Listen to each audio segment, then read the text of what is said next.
Assalamualaikum warahmatullahi wabarakatuh. Salam budaya. Indonesia bukan sekedar nama. Ada kenangan, cinta, luka, dan luka di sana. Ada tempat berpetualangan dan ada tempat pulang. Ada saya, ada Anda, dan ada kita semua untuk membangun, menjaga, memperbaiki dengan cara kita masing-masing dari yang sederhana dan jangan pernah menyerah. Akan kami sampaikan sejarah bangunan Cagar Budaya SD Negeri Ponjong 1. Berdirinya bangunan Cagar Budaya SD Ponjong 1 tidak bisa lepas dari sejarah awal sebelum dilaksanakannya politik etis. Kita tahu bahwa saat itu kondisi sosial ekonomi Indonesia begitu buruk dan jauh dari kata sejahtera, terutama untuk pendidikan para pribumi dan bukan kalangan bangsawan. Kondisi edukasi sangat buruk sekali, dan ditambah kondisi ekonomi bangsa pribumi sangat parah. Tanah-tanah yang luas banyak dikuasai oleh para tuan tanah, di mana rakyat biasa hanya sebagai penyewa dan pekerja saja. Kemudian sekitar tahun 1900, pemerintah Hindia Belanda sebagai penguasa saat itu memberlakukan politik etis yang kita sampaikan tadi, atau politik balas budi, yaitu suatu pemikiran bahwa kesejahteraan pribumi merupakan pengutamaan, dan ini adalah kritik terhadap politik tanam paksa. Munculnya kaum etis yang dipelopori oleh Peter Brons, seorang wartawan koran di Belanda dan juga seorang politikus, ternyata membuka hati pemerintah kolonial untuk memperhatikan nasib para pribumi yang terbelakang. Alhamdulillah, pada tahun 17 September 1901, saat Ratu Wilhelmina yang baru naik tahta menegaskan dalam pidato pembukaan bahwa di parlemen Belanda, Ratu mengatakan mempunyai panggilan moral dan hutang budi terhadap bangsa pribumi Hindia Belanda. Ratu Wilhelmina menuangkan panggilan moral tadi ke dalam kebijakan politik etis yang sudah kami sampaikan tadi, yang terangkum dalam program Trias van Deventer yang meliputi: satu adalah perbaikan irigasi atau pengairan. Di sini membangun dan memperbaiki pengairan dan bendungan untuk keperluan pertanian. Kemudian yang kedua, emigrasi. Emigrasi yaitu mengajak kepada penduduk untuk bertransmigrasi. Kemudian yang ketiga, edukasi, yakni memperluas dalam bidang pengajaran dan pendidikan. Tindak lanjut dari kebijakan yang ketiga adalah program edukasi dan pengajaran, sehingga pada tahun 1914 muncul beberapa sekolah pemerintah yang saat itu ada beberapa, diantaranya adalah ELS atau Eropa Lager School. Eropa Lager School ini adalah setara dengan tingkat sekolah dasar, di mana siswa yang bisa bersekolah di sini adalah keturunan Belanda dan Eropa. Sekolah ini ditempuh selama 7 tahun dan menggunakan bahasa pengantar, dalam pencapaian adalah bahasa pengantar bahasa Belanda. Kemudian juga ada sekolah Holland Indische School atau HIS. HIS ini adalah sekolah Belanda untuk bumi putra. Di zaman era saat itu penjajah Belanda, sekolah ini pertama didirikan pada tahun 1914 seiring dengan berlakunya politik etis yang kami sampaikan tadi. Kemudian sekolah ini pada jenjang pendidikan setingkat dengan pendidikan dasar yang sekarang disebut dengan HIS, termasuk sekolah rendah yang lainnya dengan pengantar bahasa lokal atau bahasa daerah yang kita sebut dengan Indonesian School atau sekolah Angkoloro. Tapi juga ada, perlu diketahui bahwa pada saat itu juga ada sekolah HCS atau Holland Chinese School. Ini sudah kita bisa artikan bahwa sekolah ini adalah didirikan oleh pemerintah kolonial Belanda khusus untuk keturunan Tionghoa. Maaf. Ada juga sekolah untuk keturunan India, ada juga sekolah untuk keturunan orang-orang Arab. Nah, kemudian hubungannya dengan sekolah Bonjong bangunan Cagar Budaya Sekolah Bonjong 1 adalah pemerintah melakukan kebijakan yang ketiga tadi dengan Inland School atau sekolah Angkoloro. Sekolah ini diperuntukkan bagi keturunan penduduk Indonesia asli, sehingga sekolah ini sering disebut dengan sekolah Bumi Putra atau khusus untuk orang-orang yang punya perekonomian yang menengah ke bawah. Diperuntukkan tokoh-tokoh terkemuka atau pegawai negeri. Kemudian kebijakan pemerintah Hindia Belanda saat itu termasuk pendirian sekolah ini sehingga sekolah Angkoloro ini bisa berdiri di kecamatan atau Kapanewon Ponjong saat itu. Kemudian tujuannya apa? Tujuan daripada pemerintah kolonial Belanda mendirikan sekolah Angkoloro atau Inland School di Ponjong ini adalah untuk mendirikan sekolah memfasilitasi kaum pribumi yang untuk memperoleh tenaga kerja atau buruh yang murah. Ini adalah tujuan utama. Sehingga orang-orang pribumi yang bersekolah di situ setidaknya bisa membaca, bisa menulis, itu dianggap cukup menjadi juru tulis di perusahaan-perusahaan milik kolonial atau di pemerintah-pemerintah daerah sebagai tangan panjang kaum kolonial. Sekolah Angkoloro atau Inland School Ponjong ini mulai menerima murid baru sekitar tahun 1921, tapi ini dibangun tahun 1919. Mengapa tahun 2021? Berdasarkan bukti sejarah yang masih kami rawat sampai saat ini, namanya buku Steinbook. Pada waktu itu Steinbook ditulis, ini adalah buku, kalau bahasa sekarang adalah buku induk di sekolah masing-masing.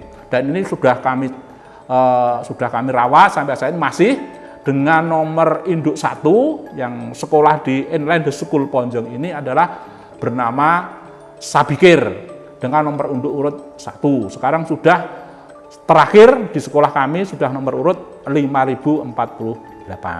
Kemudian Bapak Subakir ini adalah tercatat nomor induk 1, masuk di sekolah ini pada tanggal 1 September 1921. Kemudian tamat di tahun tepatnya di tanggal 1 Mei 1923. Bapak Subakir ini lulus bersama 24 siswa atau murid lainnya.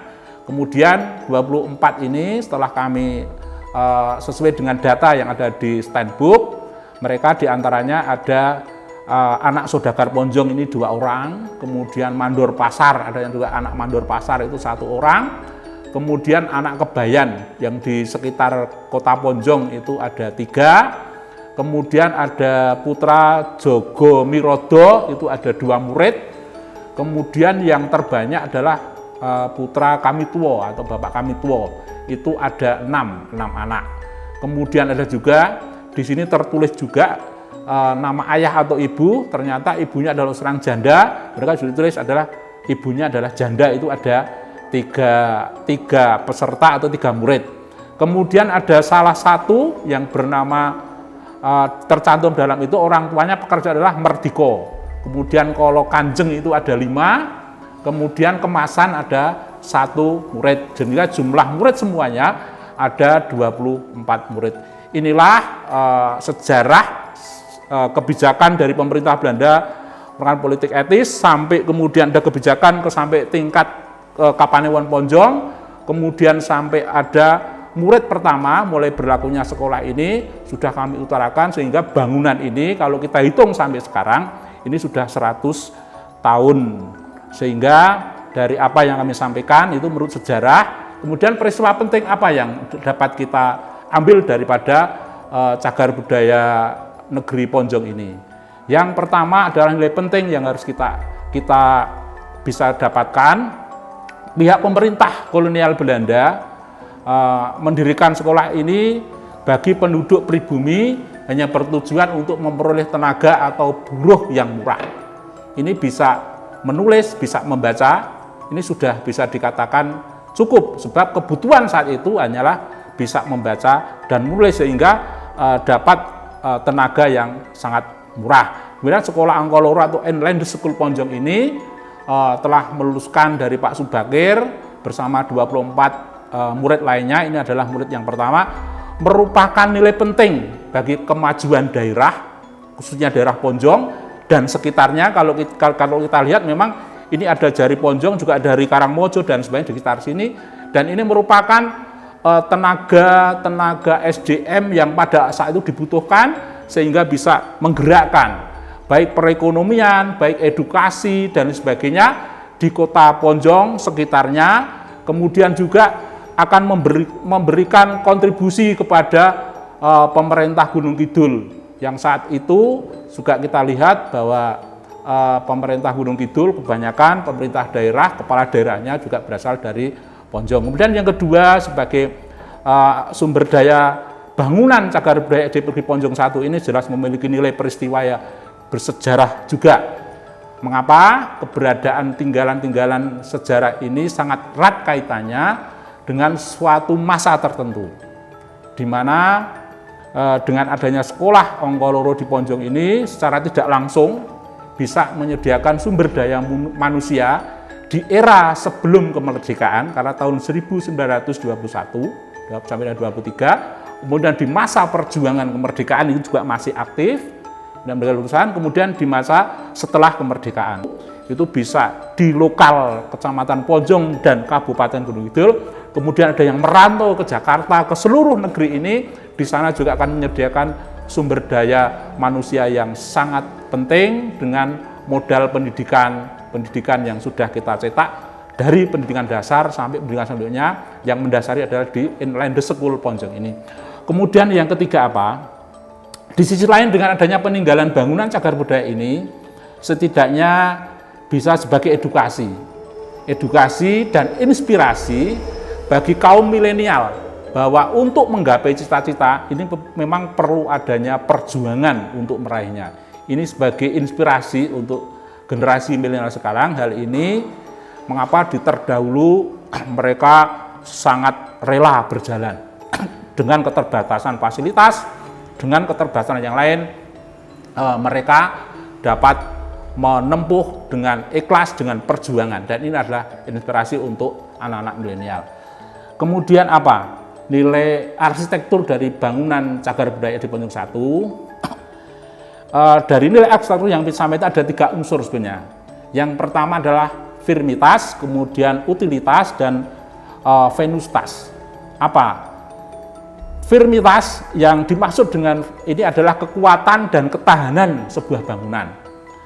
Bangunan ini, khususnya bangunan cagar budaya SD Negeri Ponjong 1, saya yakin ini dirancang oleh arsitektur Belanda. Karena apa? Gaya arsitekturnya sangat berbeda dengan gaya arsitektur asli Indonesia pada saat itu. Sehingga bahannya ini tidak seperti kayu jati pada lazimnya, tapi ini 90%. 90% struktur bangunnya terdiri dari besi. Besi saya yakin ini besi impor, kemudian dengan struktur yang kuat, ini saya yakin akan bertahan dan sudah bertahan 100 tahun, bahkan saya yakin masih bisa bertahan lebih dari ini. Kemudian dari sisi utilitas adalah penekanan pada pengaturan ruang, baik didasarkan pada fungsi, hubungan antar ruang, dan teknologi bangunan. Sisi utilitas, barangkali bangunan SD Negeri Ponjong 1 ini terdiri dari 5 ruang. Kemudian dari lantai sampai di atas lantai ini ada ruang kosong. Dari keliling ini semua sekitar 20 cm. Ini diberi lubang. Jadi semua hewan pun bisa masuk pada saat itu. Fungsinya untuk apa? Ini adalah secara utilitas ini memberikan sirkulasi udara yang masuk di dalam ruangan dan antar ruangan. Ini akan bisa berjalan dengan baik dan akan memberikan kenyamanan dari sisi manusia atau orang-orang yang berada di dalamnya. Dan ini adalah masuk dari sisi arsitektur utilitas adalah memberikan suasana serta mengarahkan pikiran, perasaan, perilaku atau pengguna orang-orang yang berada di dalamnya. Kemudian yang terakhir adalah venustas. Venustas adalah unsur merupakan proporsi estetika dari suatu bangunan. Apa? Sifat subjektif dari venustas ini adalah tergantung dari mereka masing-masing. Sangat dinamis, tidak ada tolok ukur yang pasti mengenai keindahan dalam arsitektur. Bangunan cagar budaya SD Negeri Ponjong 1 dirancang dengan arsitektur yang sangat luar biasa. Mengapa? Ketinggian pada saat itu sangat ideal. Kemudian bangunannya, strukturnya, kemudian bentuknya. Kalau sekarang ada joglo, ada limasan, di sini adalah berbentuk kampung dengan ketinggian, dengan dan sebagainya. Ini sangat luar biasa dari sisi pengolah seni karya arsitektur yang luar biasa. Kemudian dari nilai arkeologi, saya kira ini kita perlu kunjungan keluar, bagaimana kita dari nilai arkeologi, bangunan cagar budaya SD Ponjong 1 bisa kita lihat dan bisa kita amati bersama. Untuk lebih jelasnya, mari kita studi lapangan atau kita jalan-jalan di luar, bagaimana nilai arkeologi dari keaslian bangunan ini. Saya kira ini, monggo kita keluar sebentar. Baik, kita lihat bahwa bangunan cagar budaya SD Negeri Ponjong 1 ini didirikan dengan arsitektur yang sangat unik, sebab ini bangunan semuanya terdiri 90% adalah besi impor. Kemudian nilai bangunan ini adalah dari sisi arsitekturnya, ini terdiri dari 50 penyangga tiang yang ada ini ada 50. Kemudian yang di depan ini ada 25, di belakang 25. Kemudian keaslian dari bangunan ini adalah ini tetap belum pernah kita pugar, ini tetap masih utuh pada era itu sampai saat ini masih kita rawat. Kemudian hanya ada penambahan sedikit. Yang pertama adalah penambahan di sisi depan ini. Ini ada bangunan tambahan sedikit yang berasal dari kayu. Ini karena untuk apa? Bangunan ini bertujuan agar air hujan kemudian panas tidak sampai kepada bangunan yang sebelah sini sehingga dapat sedikit merusak. Ini tujuannya seperti itu biar ada tambahan sedikit daripada teras depan ini. Kemudian juga yang ini masih asli juga, tambahannya juga ini adalah bangunan. Dulu yang saya katakan ini 20 cm dari lantai ini adalah sebagai sirkulasi udara. Kemudian di atasnya ini dulu aslinya adalah dari gedek, bahasa Jawanya gedek atau dari bahan bambu dengan adanya silang-silang yang dari besi dan ini masih ada silang-silangnya.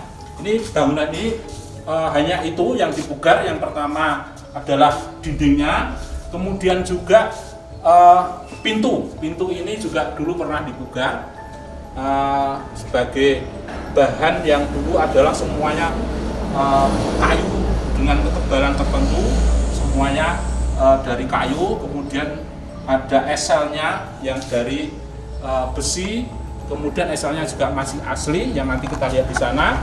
Strukturnya masih asli, bangunannya masih asli, belum pernah kita pugar selama ini, hanya ada penambahan kecil. Kemudian juga mari kita tunjukkan bahwa di sana ada standbook. Standbook adalah buku yang kami sampaikan tadi. Ini sudah berusia 100 tahun, dan itu ada bukti di sana siapa tadi murid yang pertama dan sebagainya. Oke, mari kita lihat buku yang masih asli itu. Buku ini adalah buku standbook, masih asli. Ini tahun 1921. Ini pada tahun pembukaan sekolah ini. Dibuktikan di sini bahwa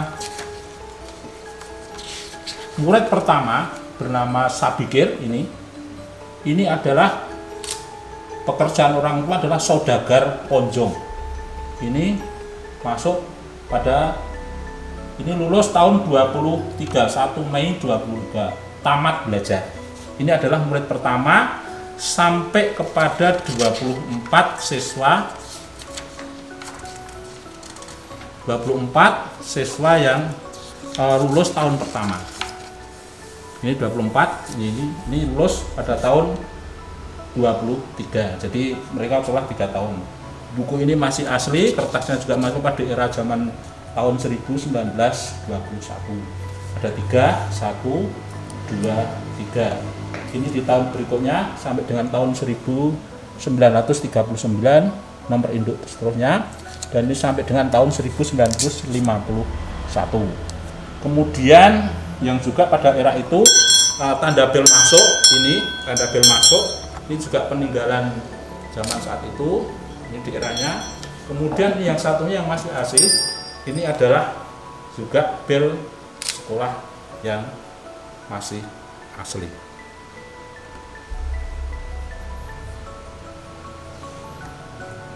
Kemudian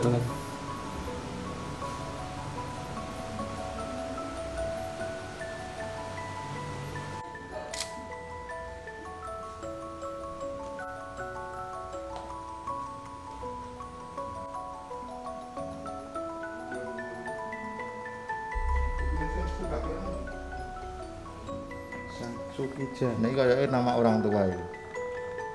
Iki umur. Iki umur.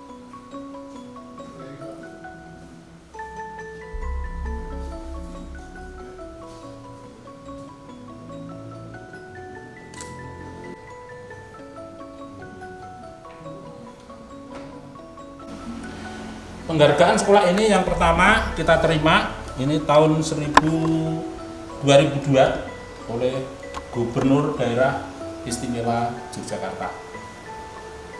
Ini tahun 2002. Kemudian buktinya juga ini bersama dengan itu, ini adalah penghargaan dari Gubernur Daerah Istimewa Yogyakarta. Kemudian penghargaan yang selanjutnya ini di tahun 1912, ini dari Kementerian Pendidikan dan Kebudayaan, Direktorat Jenderal Kebudayaan memperoleh penghargaan atas perannya dan kontribusinya dalam pelaksanaan pelestarian cagar budaya. Kemudian terakhir kali ini saya mendapat penghargaan dari Bupati Gunung Kidul atas upaya Persansta sebagai pelestari dan penggiat budaya bidang pelestari warisan cagar budaya. Ini yang kemarin tahun 2019. Demikian yang bisa saya sampaikan sejak dari sejarah, kemudian keunikan arsitektur, kemudian apa yang penting yang bisa kami sampaikan, kemudian dari keaslian bangunan yang sudah kami ceritakan dan kami sampaikan bahwa bangunan ini masih asli, belum pernah dipugar oleh siapapun dan oleh apapun, hanya ada penambahan kecil di dalam aja, itu hanya sebagai perawatan dan sebagainya. Saya kira ini, terima kasih. Assalamualaikum warahmatullahi wabarakatuh. Salam budaya.